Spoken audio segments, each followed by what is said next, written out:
Tell me your question. This is a good one. My question is, I thought you cannot own the deed until you pay the bank. Where are you getting them? Okay, what if you're a guy like me? Where do I get them? What if I don't have the money to make? Say, look at that key. Those payments. Okay, well. Where does that money come from? Okay, perfect. So. Because I heard you say in your previous videos, it doesn't take money to. Well, did you see this with Susan? Nope. That's why you're not thinking of it. Tell me your question. This is a good one. My question is, I thought you cannot own the deed until you pay the bank. Great question. So deed is who's the owner, right? Okay. So let's think about this. Do you have a credit card? Yes. What kind of credit card? You don't have a credit card? I do. Yeah, Visa. Okay, you have a Visa. Mm-hmm. Have you ever bought anything with that Visa? Yeah. Okay, great. So you go down to, let's say, a grocery store. Okay, you buy butter, you buy coconut oil, you buy condoms, whatever it is that you're buying. Who owns those groceries when you buy it with the Visa card? Well, I do. But you use somebody else's money and you owe them money. Okay. Are you the owner? Technically, I guess no, then. Yes, you are. Oh. How do we know you're the owner? Okay, so we know that if I bought... My name's on the credit card? Nope. Your name's on the debt. It means you owe Visa money. You have an agreement between you and the bank. That's the agreement. It's called a promissory note. That's not the ownership. The debt has nothing to do with the ownership. You borrowed money from Visa to go buy groceries. Okay, so you have an agreement with them saying, hey, I've borrowed money here. There's an agreement called the debt. There's another document that's called the ownership. In a grocery situation, how do we know you're the owner? Receipt. The receipt. And guess what the receipt of real estate is? It's the deed. Okay.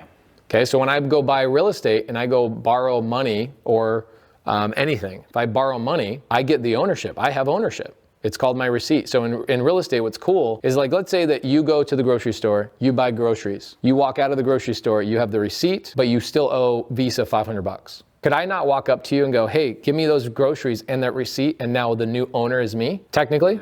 Yeah, right? Now I have the receipt and I have the groceries, so Pace is the new owner of those groceries, right? But whose name is on the debt? Mine.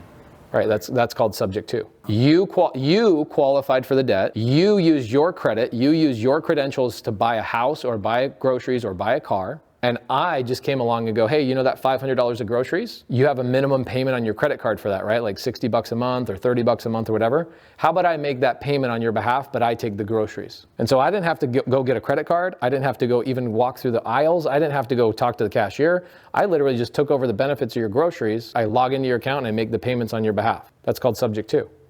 Okay, so that car right here, come check this out. Somebody else's name is on the debt of this car. Okay, so this is a Kia. I own it. Okay, I have the title, but I did not have to buy this car. I didn't have to qualify for a loan. Somebody else sold this car to me, and their name is still on the Ally Financial debt. I have the title. Their name is still on the debt. Why did they do this? Because they couldn't afford their payments anymore. Boom, there you go. They were going through leukemia, and they said, I can't afford the payments. I can't afford the insurance.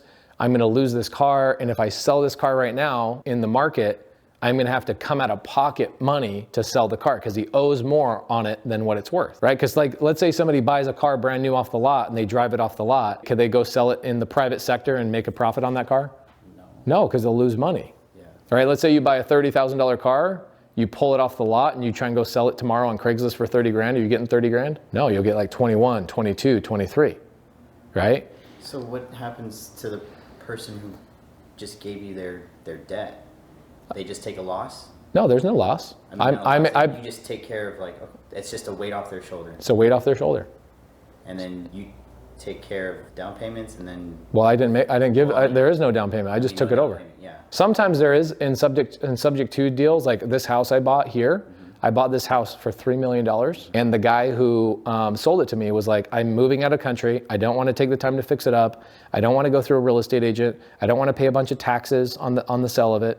He's like, just take over my payments and give me 300 grand. So I gave him 300 grand down and I just took over the payments. His bank is Zion's bank. I make a payment to Zion's bank every month. So he walked away with 300 grand, but he left his debt in place. Who pays for that debt? Me. Well, where are you getting them? Okay, what if you're a guy like me? Where do I get them? What if I don't have the money to make? Here's the value of that. So let's look at that Kia, for example, okay? Because I heard you say in your previous videos, it doesn't take money to... Well, did you see this with Susan? I've got a seller that has a property on 78th Place named Susan. Did I use any money of my own? No. Okay, that's a really creative one, but let's talk about Kia, for example. okay? What could I do with buying a Kia Subto? What can I do with it? I'll tell you. Okay, I'm not doing it myself because you know what I do with this Kia? What value does this Kia provide to me? I literally leave it right there. It's always in this garage. The reason I leave it here is for 2 reasons. 1, so I can make YouTube videos about it and explain creative finance to people. That's Guys like me. yes, 100%. And 2, when I have somebody coming right now, when my students come and stay in my guest house, I give them a car to drive. So there's value there, right? So for me, I make the payments on that car that I didn't have to qualify for. And as those payments go down and I pay them down, I get more equity in that car, right? But let's say you're not rich like me and you're like, I want a car like that. What do you do with it?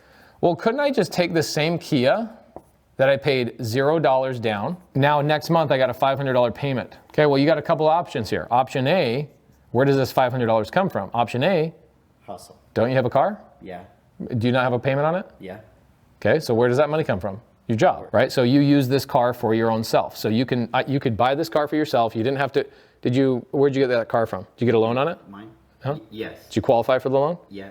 I didn't qualify for that. Nobody, I didn't have to go to a bank. I didn't have to use my credit. I didn't have to show my job history.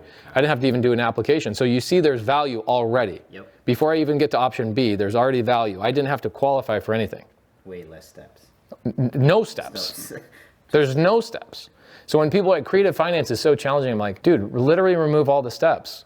Give me the title, I make the payments. Subto a car, done, right? Is there some kind of contract? Yeah, it's the same thing as a regular car, bill of sale. Okay. So you have a car payment on your car right now. Do you get value out of that car every day? Yeah. Okay, so that money you pay to your car, if you're using it for yourself, it takes you to your job and it brings money in. What if I want to go buy a second one? What do I do with it now? Let's say I want to use this for business. Okay. Where does the $500 come from? Could I not put this out on Turo? Do you know what Turo is? Nope. That's why you're not thinking of it. This boy doesn't know what Turo is. Airbnb for cars. It's Airbnb for cars. This is massive. So what happens is people, instead of going and renting a car on like Avis or Rent a Car or Hertz, what they do is they go on this app. You rent just everybody's day car. Any car you freaking want. Check this out. You go, oh, browse by destinations, just like Airbnb, but it's for cars. Okay. So you can go in there and you go, you know what I want? I want a Kia. So check it out. I can get an F-150. I can get a Porsche 911 2020. I can get a Genesis, a Nissan Rogue, whatever, okay? Mm-hmm. So you see right here, today, there's only 5 cars even available on Turo to rent today. That's how, there's like 1,000 cars on Turo in Arizona, and like 990 of them are rented out right now. So my son, for example, in a couple of weeks, my son is gonna put that Prius and that Kia on Turo to show people how to go get a car Subto. So $0 down typically, and then go rent it out on Turo. Turo will make you, on a Kia like that, it'll probably make you about $3,000 a month. I take that $3,000, I make my $500 a month payment. I pay $200 a month in insurance, let's say, and then $200 a month in miscellaneous cleaning, $200 a month in like miscellaneous, like a ding here and a repair there and whatever else. I make $1,900 a month on that Kia that I bought Subto. So did I have to qualify for this Kia? Did I have to put an application? Did I talk to a bank? Did I use my credit? Did they check my job history? Did they do anything? No. But I have a $500 payment. Mm-hmm. But let's say here's the other thing too, is let's say that the Kia is worth $20,000. And I owe today on the car $25,000. This happens all the time. Guess what happens? Over time, let's say in 4 or 5 years, the car will be down to 0. I'll owe nothing on this car. I'll owe $0 on this because my payments that I've been making have paid down that debt. I now own that car free and clear, but the whole entire time it's been my car. Remember, your credit card bill is not the receipt of ownership. Those are 2 separate documents. The deed or the title and the debt are 2 separate documents. Your name can be on the debt, like that car. The original owner, who's the owner now? It's still that person, right? No, Or you? I am. Okay. I have the title, he has the debt. Everyone says you don't own the title of a car until you pay your bank. This is interesting. Okay, so that's just physical, tangible they're talking There you go, physical, tangible. So here's what happens. This is called an executory contract. We're gonna get a little bit deeper, okay? So what happens is your lender, okay, you are the owner, but your lender holds the physical copy as a security measure. Okay. Okay, but whose name is on the ownership? You. Your name is on it. Okay. They are not the owner. They do not have their name on the title. Your name is on the title, but they are holding the title until you pay them. Okay. Make sense? There you go.